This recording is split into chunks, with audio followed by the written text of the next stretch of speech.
evacuation. If it is too late to escape from evacuation, there is no hope. If you hear the sirens go off while you are outside, run away to your house and quickly go to your shelter base.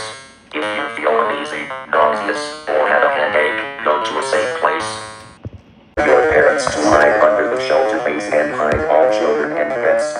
Make sure to grab your snacks and chips to survive. From now on, just stay safe. May God be with you all. Now this broadcast will continue.